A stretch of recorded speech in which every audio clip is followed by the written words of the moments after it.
이번에는 3번입니다, 여러분. 3번에 보시면 자, 태반 조기 박리에 관한 문제인 거죠.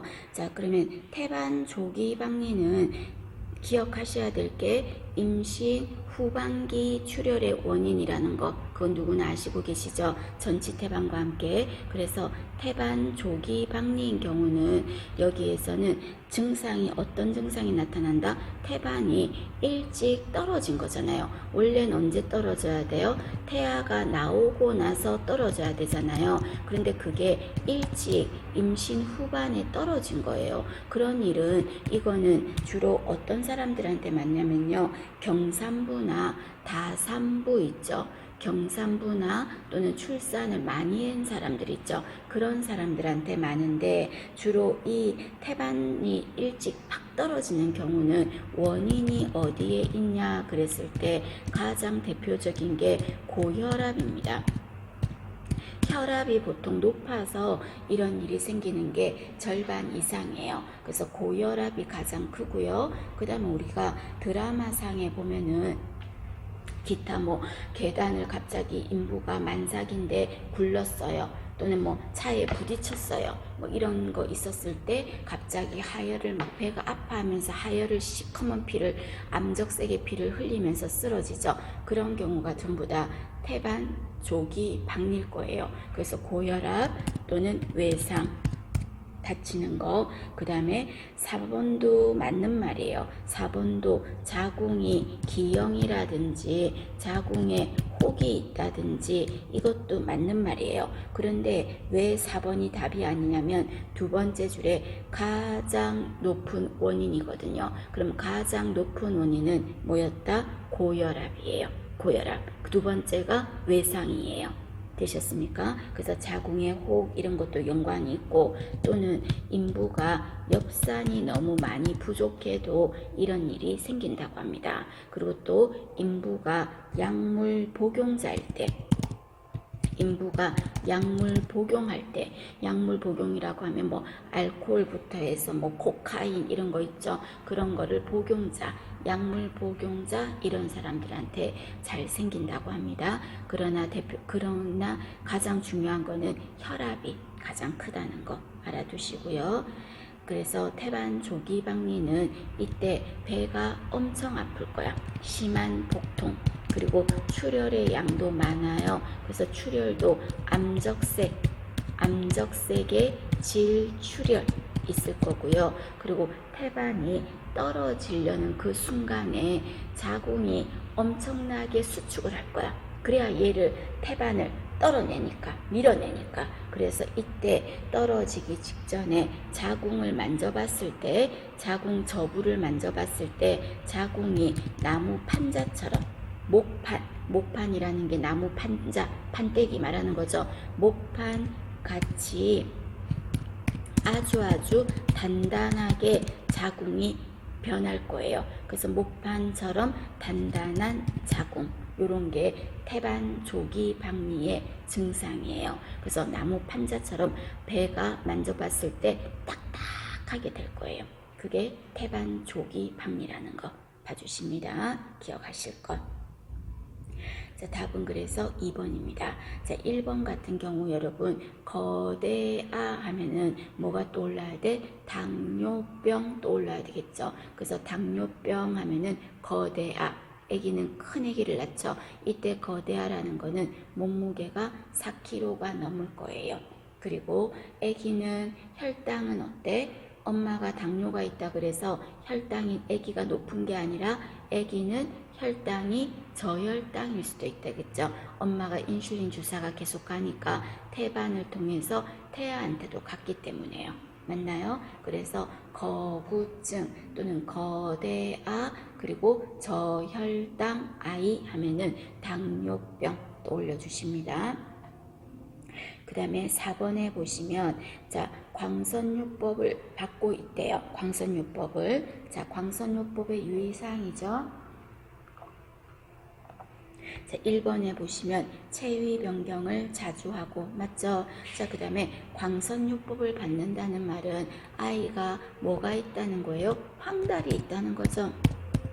그럼 황달이 있다는 거는 피 수치 중에서 어떤 수치가 높을 거다? 빌리루빈. 그죠? 빌리루빈 수치가 올라가면 몸이 노랗게 되고 소양증이 생기는 황달이 생기거든요. 그럼 이때 이 아이가 광선 치료를 하는 동안에 황달 수치가 어떻게 되는지를 봐야 되겠죠. 그거를 좀 더 정확하게 말하면 황달 수치가 아니고 빌리루빈 수치라고 해야 되겠죠. 그래서 1번 빌리루빈 검사를 한다. 맞습니다.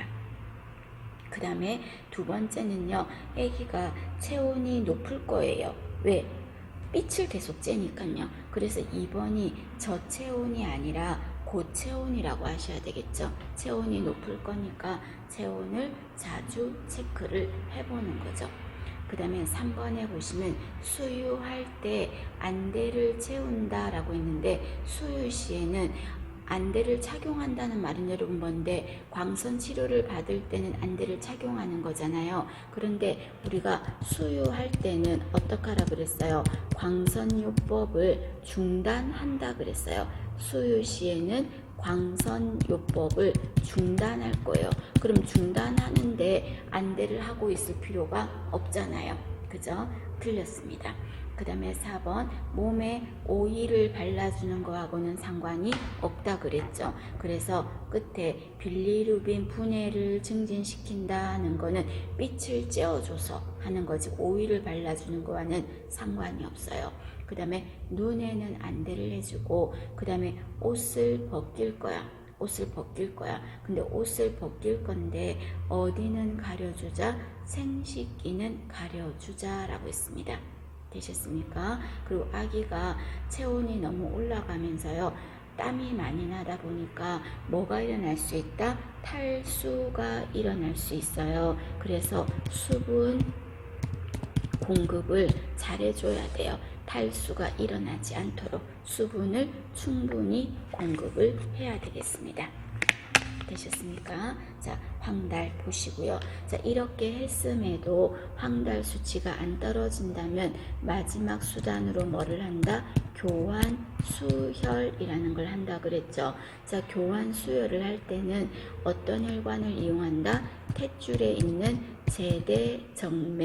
제대정맥을 통해서 교환 수혈을 한다라고 했었습니다.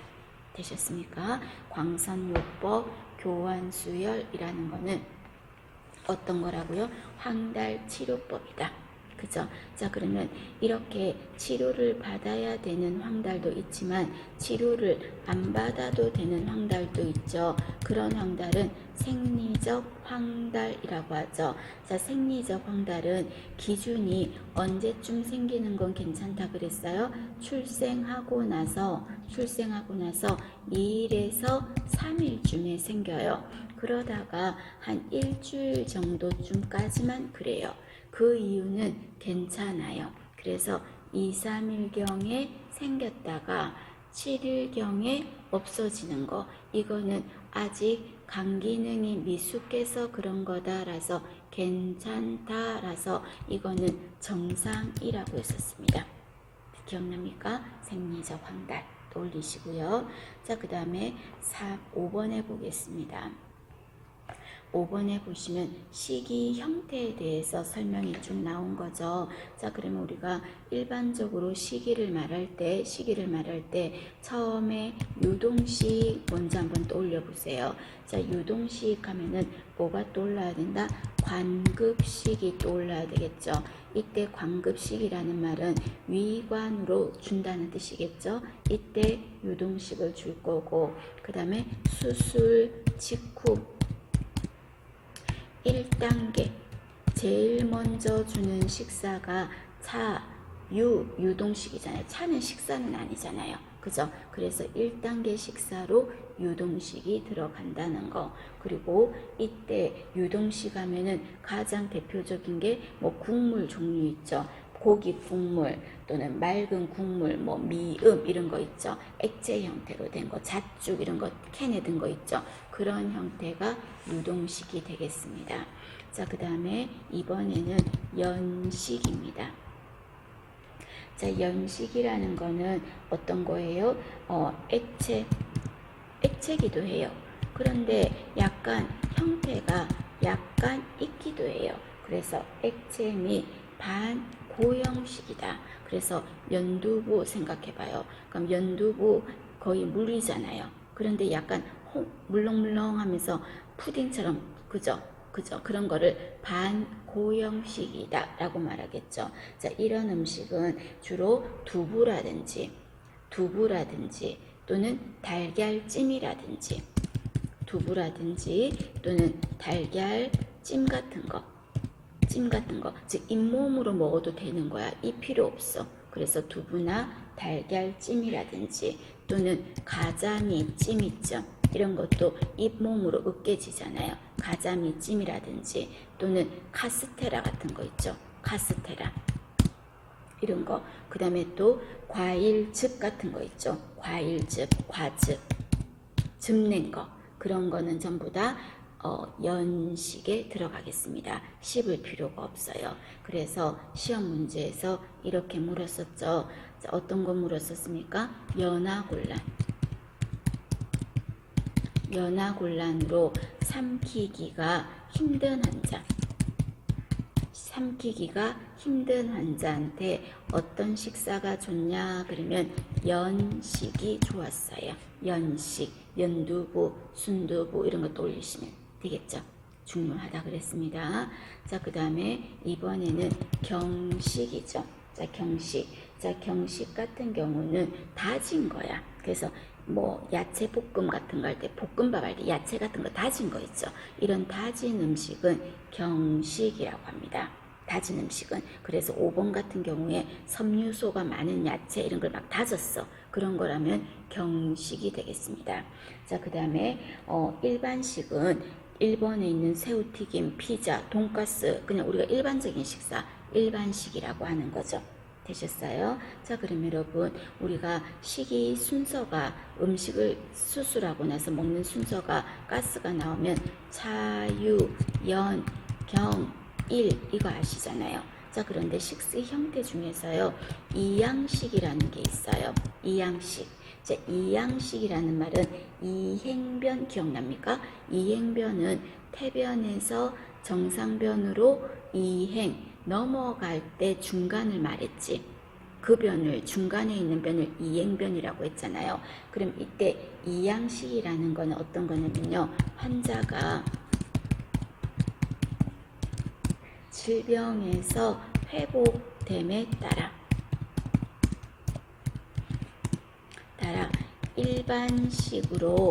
일반식으로 옮겨가는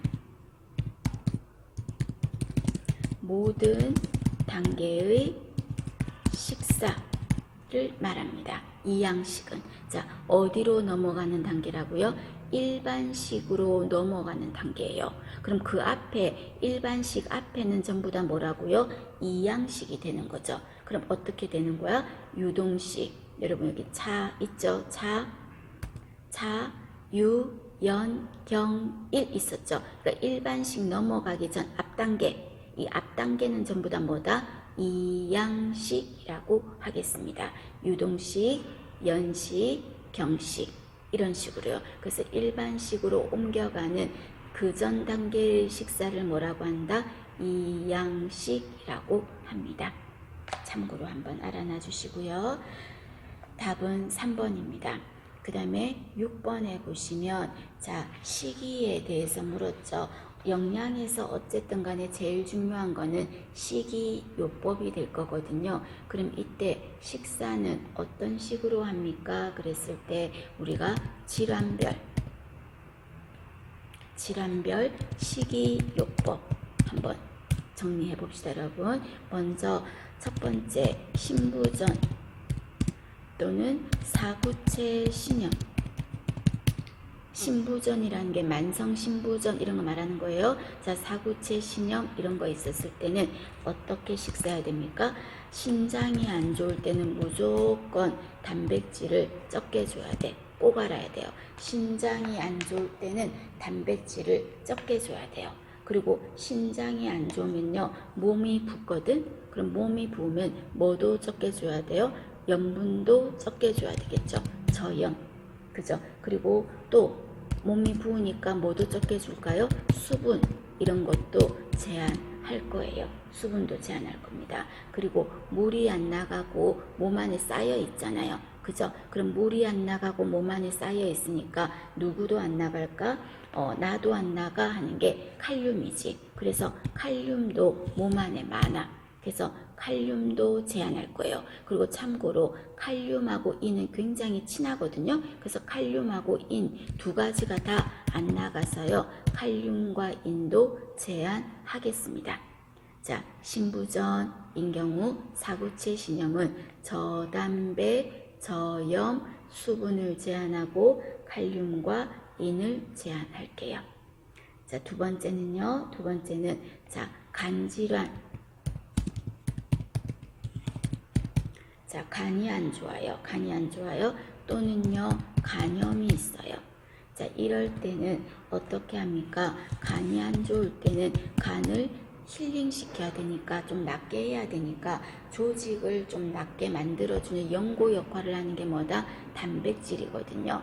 고단백을 줘야 돼요. 아까 심장이 안 좋을 때는 저단백이었어요. 근데 간이 안 좋을 때는 고단백이에요. 반드시. 그리고 간이 안 좋으면 담즙이라는 걸 제대로 못 만들 거야.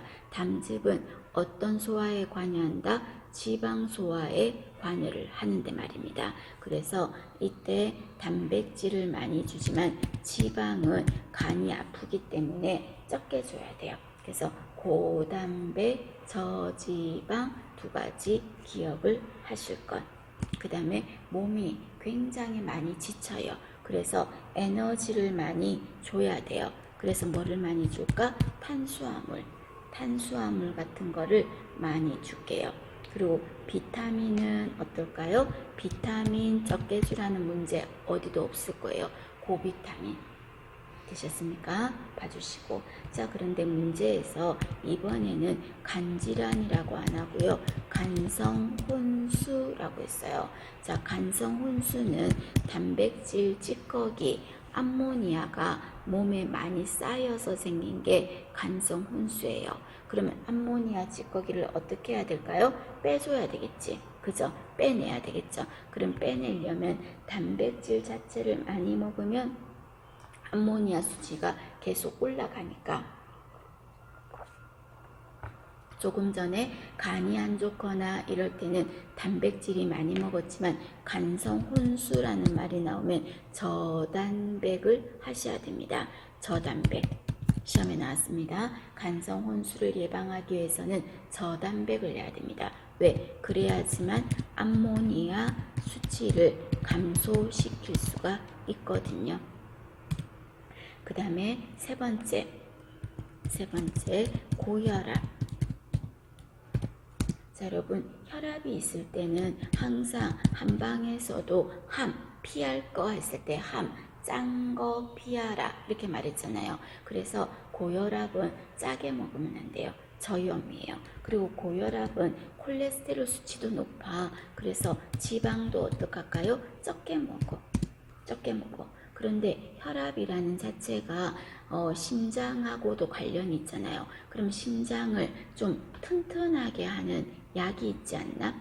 약이 아니라 전해질이 있지 않나? 그 전해질이 무슨 전해질입니까? 칼륨이라는 거죠. 그래서 심장질환이나 혈압이 있을 때는 칼륨을 조금 충분히 먹어주는 게 좋겠습니다.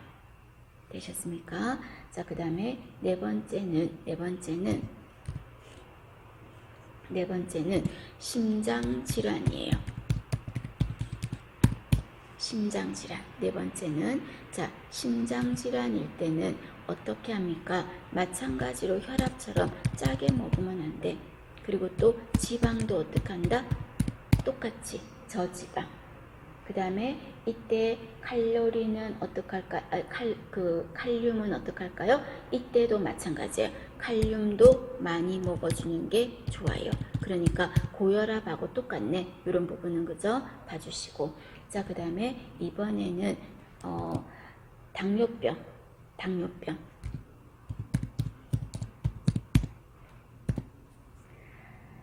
자, 당뇨병인 경우는 여러분 어떻게 하는 게 좋을까? 당뇨병은 식이요법이 제일 중요하다 그랬죠. 그래서 당뇨 환자에게서 제일 중요한 거는 식이요법. 얘가 가장 중요하다. 기억하실 거. 그 다음에 이때 보통 3대 영양소가 뭔데요? 탄단지잖아요. 그러면 탄수화물을 전체 100%로 쳤을 때요. 어느 정도 먹어주냐면요. 이때 안 먹어주는 것도 안 돼. 탄수화물은 60 정도는 들어가야 돼. 그 다음에 단백질은 어느 정도 먹어줍니까? 그랬을 때 20 정도요.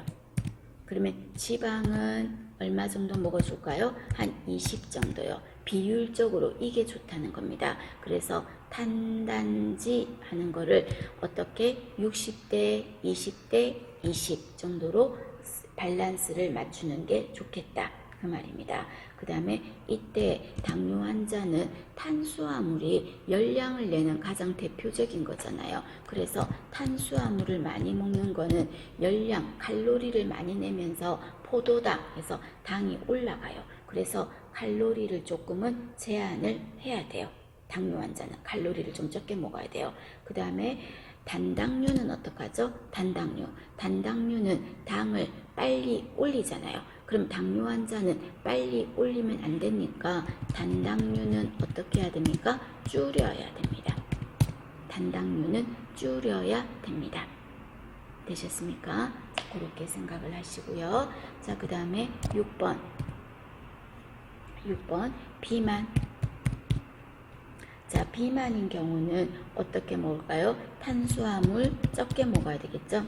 그 다음에 지방도 어떻게 할까요? 살찌니까 적게 먹어야 되겠죠? 그 다음에 7번. 자, 위장 질환이 있을 때.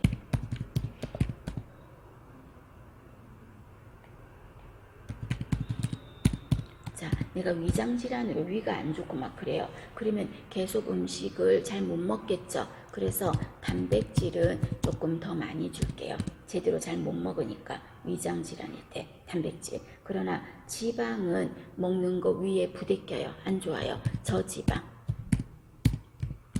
그 다음에 위가 안 좋으면 위장 질환이 있으면 배도 사르르 아프고 설사기도 있죠. 그러면 섬유질을 좀 어떻게 할까? 적게 먹어야 돼. 변비가 아니라 설사, 배가 아프고 이런 게 있을 수 있으니까. 그래서 이때 저섬유질 식사를 하겠습니다. 그리고 위장 질환이 있을 때 차가운 음료 이런 거 좋아요, 안 좋아요? 안 좋죠. 차가운 음식은 좋지 않겠죠. 그 다음에 가스가 만들어지는 음식은 어떨까요? 가스 형성식이 이런 것도 음식도 안 좋아요. 그 다음에 우유 이런 거 여러분 위 안 좋은 사람한테 좋을까 안 좋을까? 안 좋아요. 우유 이런 거 X예요. 자, 그래서 위장 질환 같이 정리하시고요. 자, 그 다음에 이번에는 위를 잘라냈어요. 자, 8번 위절제술.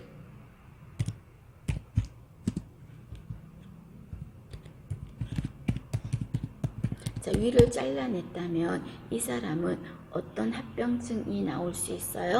덤핑 신드롬, 급소 이동 증후군, 그거 나타날 수가 있겠죠. 그럼 위를 절제한 사람한테는 어떻게 줬었습니까? 탄수화물은 좀 적게 줬었어. 저탄수화물 적게 줬었어요. 그리고 물은요, 물도 적게 줬어요. 그죠? 그 다음에 세 번째는 지방은 좀 어땠어요? 지방은 조금 더 넣어줬어요. 그래서 고지방. 되셨습니까? 자, 이런 거 봐주시고요. 자, 그 다음에 9번에 통풍. 그래서 통풍이라는 건 단백질 종류를 너무 많이 섭취해서 생기는 거잖아요. 그래서 이때 통풍은요, 퓨린이라는 게 너무 많이 들어와서 그런 거기 때문에 퓨린이라는 게 좀 적은 음식을 먹어야 돼. 퓨린을 좀 적게. 그래서 퓨린이라는 게 단백질 그거야. 그래서 이게 너무 많으면, 퓨린이 너무 많으면 통풍이라는 게 생겨서 엄청 아플 수가 있는데, 통풍일 때는 퓨린이 좀 적게 든 음식을 먹어야 됩니다. 주로 어떤 음식이냐면요, 곡류라든지 또는 유제품, 뭐 치즈 이런 거 있죠. 곡류, 치즈, 그 다음에 야채, 이런 거를 먹어주는 게 좋겠습니다. 그리고 지방은 적게 먹고요. 지방은 적게 먹고요. 자, 그 다음에 결핵은 어떡할까요?